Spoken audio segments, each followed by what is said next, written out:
Om Swastiastu. Om Awigenam Astu Namasdem Sarwakarya Namaswaha. Om Anubadrah Katoyantu Wiswatah. Semoga semua pikiran yang baik datang dari segala penjuru. Perkenalkan, nama saya Kade Edi Sukarma dengan NIM 20180110054 dari program studi kedokteran Universitas Pendidikan Ganesha. Pada kesempatan yang baik ini, saya akan mempresentasikan materi tentang esensi beragama dan pelaksanaan upacara yatnya umat Hindu Bali pada masa new normal di tengah pandemi COVID-19. Adapun hal-hal yang akan dibahas pada presentasi kali ini yang pertama yaitu Bali dan agama Hindu, yang kedua tentang yatnya, yang ketiga tentang pelaksanaan yatnya di tengah pandemi COVID-19, dan yang terakhir adalah esensi yatnya menurut Hindu. Selanjutnya adalah pemaparan materi yang pertama yaitu tentang Bali dan agama Hindu. Pulau Bali merupakan pulau di Indonesia yang memiliki kebudayaan dan adat istiadat keagamaan yang sangat kental. Pulau Bali memiliki julukan yaitu Pulau Seribu Pura atau yang lebih dikenal dengan The Island of God. Kekentalan dalam beragama di Bali, di mana yang mayoritasnya beragama Hindu, banyak menarik perhatian wisatawan sehingga Bali merupakan salah satu destinasi pariwisata terkemuka di kancah internasional. Agama Hindu Bali memang memberi ciri khas pada Bali. Aneka ragam ritual dan upacara keagamaannya telah menjadi daya tarik tersendiri bagi wisatawan asing maupun domestik. Ritual ataupun tradisi Bali ini sangat erat kaitannya dengan prosesi upacara yatnya yang dilakukan oleh masyarakat Hindu Bali. Secara etimologi, yatnya berasal dari bahasa Sanskerta yaitu dari urat kata yats yang berarti memuja, mempersembahkan, dan melakukan pengorbanan. Jadi, pengertian dari yatnya adalah korban suci yang secara tulus ikhlas tanpa pamrih untuk kepentingan diri sendiri dan orang lain atau kepentingan umat manusia dan alam sekitarnya. Dengan adanya yatnya ini, kita bisa menjalani hubungan yang harmonis antara manusia dengan Tuhan, manusia dengan manusia, dan manusia dengan alam sekitarnya, sesuai dengan konsep Trihita Karana. Yatnya tidak selalu berbentuk materi seperti sesajen, tetapi yatnya bisa dilakukan dengan berbuat baik yang dilakukan secara tulus ikhlas kepada semua orang. Umumnya di Bali tersendiri, upacara yatnya dibagi menjadi 5 jenis yang disebut dengan panca yatnya, yaitu Dewa yatnya, Pitra yatnya, Resi yatnya, Manusia yatnya, dan Buta yatnya. Dewa yatnya adalah korban suci yang secara tulus ikhlas ditujukan kepada ide Sang Yang Widiwasa dan para dewa. Yang kedua adalah Pitra yatnya, yaitu korban suci yang ditujukan kepada para leluhur dan orang tua kita, karena merekalah yang membuat kita ada di dunia ini hingga sampai saat ini. Yang ketiga adalah Resi yatnya, yaitu persembahan karya suci yang ditujukan kepada para resi, pinanita, pandita, sulinggih, guru yang telah memberikan pengajaran ilmu pengetahuan dan pemuput upacara yatnya. Yang keempat adalah Manusia yatnya, yaitu suatu upacara suci yang bertujuan untuk mencapai kesempurnaan di dalam hidup dan kesejahteraan manusia selama hidupnya. Dan terakhir adalah Buta yatnya, yaitu upacara suci yang ditujukan kepada buta kala atau makhluk bawahan yang bertujuan untuk menetralkan sifat negatif agar kembali ke sifat positif agar tidak mengganggu aktivitas manusia.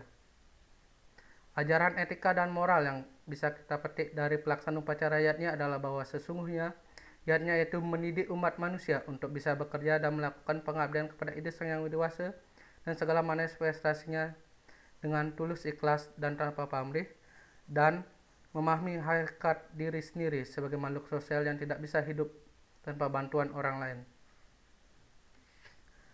Namun, dewasa ini, pelaksanaan upacara yatnya khususnya di Bali mengalami masalah besar, yaitu karena adanya pandemi COVID-19. Menurut World Health Organization atau WHO, virus corona adalah virus yang menyebabkan flu hingga penyakit yang lebih parah seperti sindrom pernapasan Timur Tengah atau MERS-CoV dan sindrom pernapasan akut parah. COVID-19 ini telah menyebar ke lebih dari 185 negara selama beberapa bulan akhir ini dan juga telah dinyatakan sebagai pandemi global. Kita sebagai masyarakat Indonesia diharapkan bisa menerapkan kebiasaan-kebiasaan baru yang disebut dengan new normal dalam menjalani aktivitasnya setiap hari, tidak terkecuali dengan pelaksanaan upacara yatnya di berbagai tempat ataupun pura-pura yang ada di Bali. Masyarakat yang ingin melaksanakan upacara yatnya diharuskan untuk mematuhi protokol kesehatan dan mematuhi peraturan pemerintah terkait pelaksanaan upacara yatnya tersebut guna untuk memutus mata rantai penyebaran COVID-19. Adapun dalam terminologi budaya Bali, terdapat protokol kesehatan yang disebut dengan parikrama COVID-19, yaitu yang pertama, anyaga angga, yang berarti menjaga keseluruhan tubuh agar terhindar dari paparan COVID-19 dengan cara memakai masker, menggunakan face shield, dan mencuci tangan sebelum dan setelah melakukan kegiatan. Yang kedua yaitu anyaga bayu, yaitu menjaga tubuh agar tetap sehat dan bugar dengan melakukan olahraga, makan makanan yang sehat, dan juga menerapkan pola hidup bersih dan sehat.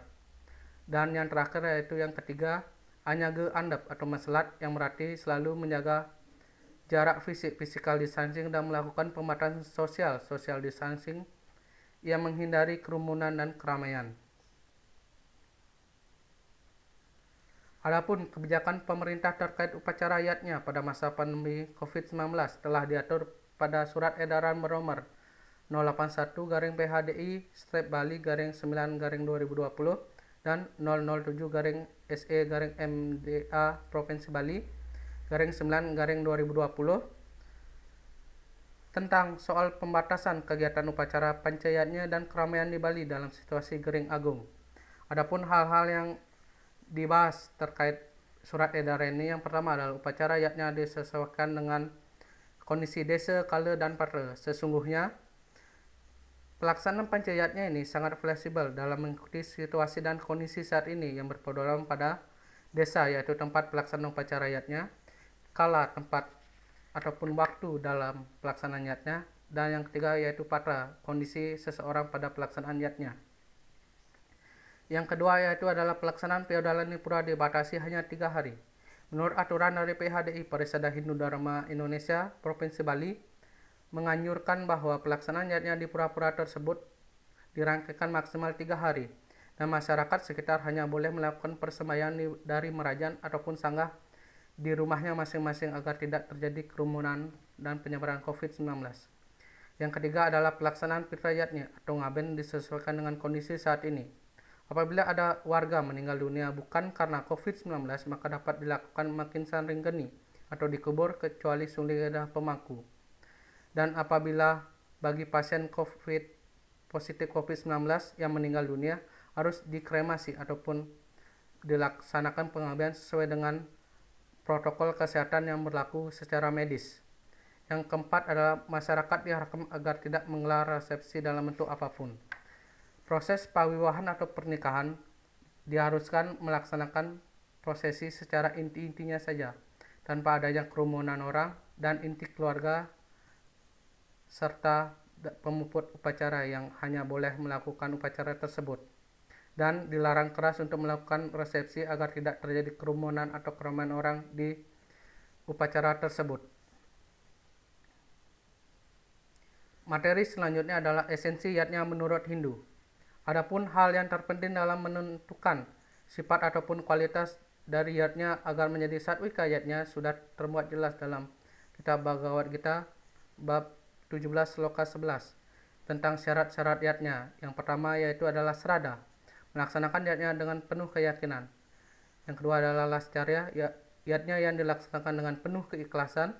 Selanjutnya adalah sasra, yaitu melaksanakan yatnya dengan berdasarkan sumber sastra agama Hindu yang valid. Yang selanjutnya adalah daksina, yaitu pelaksanaan yatnya dengan sarana upacara atau upakara.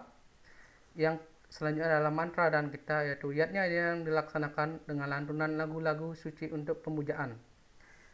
Yang selanjutnya adalah anasewa, yaitu yatnya dilaksanakan dengan persembahan jamuan makan kepada para tamu yang menghadiri upacara yatnya tersebut.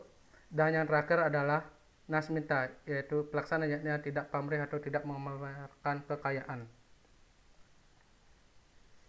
Sebenarnya, dalam praktik beragama Hindu telah mengklasifikasikan tingkatan upacara yatnya berdasarkan pada kemampuan umatnya dimulai dari nista, madhya, dan utama.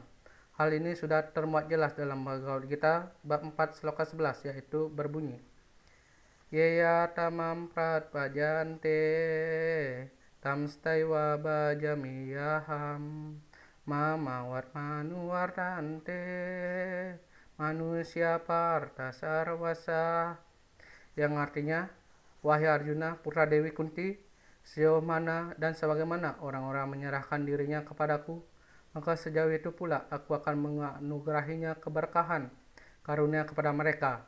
Memang dalam segala hal umat menempuh jalanku. Dan sloka yang kedua yaitu dari Bhagavad Gita bab 9 sloka 26, yaitu Patram puspam palam toyam yome bhaktya prayachati tadam hamba upartam asnami prayatatmana, yang artinya yaitu siapapun dengan sujud bakti kepadaku mempersembahkan sehelai daun, sekuntum bunga, sebiji buah-buahan, seteguk air, aku akan terima sebagai bakti persembahan dari orang yang berhati suci.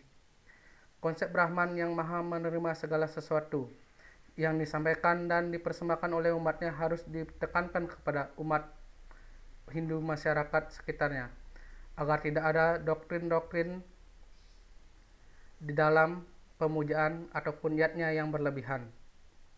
Dan juga di dalam kedua sloka ini memberikan representasi bahwa Brahman merupakan entitas tertinggi yang tidak mendoktrin umatnya untuk melakukan kegiatan atau aktivitas di luar kemampuannya.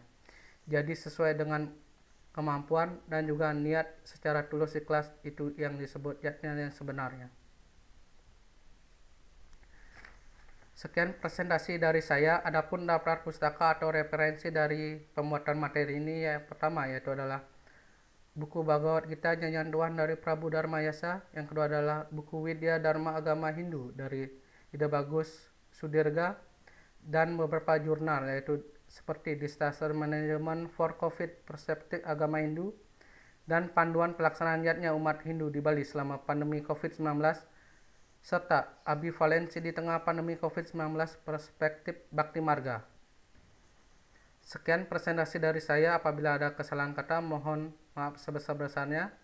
Semoga presentasi dari saya bisa bermanfaat karena esensi dari pembelajaran adalah bisa bermanfaat bagi diri sendiri dan orang lain. Akhir kata saya ucapkan terima kasih. Saya tutup dengan Parama Santi. Om Santi Santi Santi Om.